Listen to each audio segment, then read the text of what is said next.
Le télescope sous-marin Antares est situé au large de l'île de Porquerolles, donc dans la fosse méditerranéenne, au large des côtes françaises.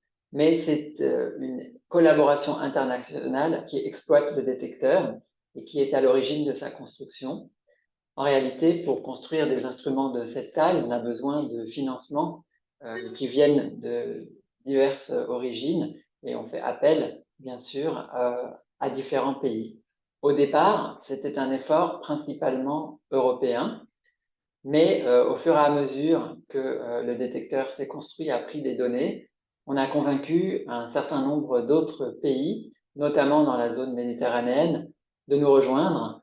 Je pense en particulier au Maroc ou plus au sud à l'Afrique du Sud, pour devenir une véritable collaboration internationale présente sur plusieurs continents. Alors, une collaboration internationale, en fait, ça veut dire une organisation où chacun doit trouver sa place, qu'il s'agisse du travail de construction du détecteur, de prise de données, de simulation de ces données.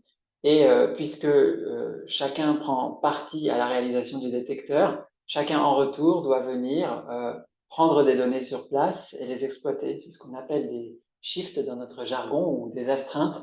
Et donc, pendant les durées d'exploitation des prises de données, les gens sont venus à tour de rôle prendre des données et se familiariser avec le détecteur. Ça, c'est un premier type d'interaction. En fait, il y en a beaucoup d'autres qui sont vraiment très enrichissantes.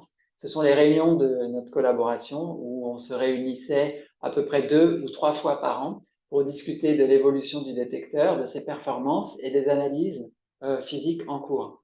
Et ce que je voudrais dire, ça c'est un fonctionnement assez général de ce type de collaboration internationale, mais j'insisterai sur la taille assez humaine de la collaboration Antares avec à peu près 150 personnes, parce que du coup, tout le monde pouvait se connaître, tout le monde pouvait prendre la parole, et tout le monde pouvait faire connaître son travail aux autres et le faire apprécier. Et c'était le cas en particulier des plus jeunes, des doctorants, qui avaient la possibilité de montrer leurs travaux de recherche lors des réunions de collaboration et de se faire connaître et éventuellement partir en post-doctorat dans d'autres pays de la collaboration.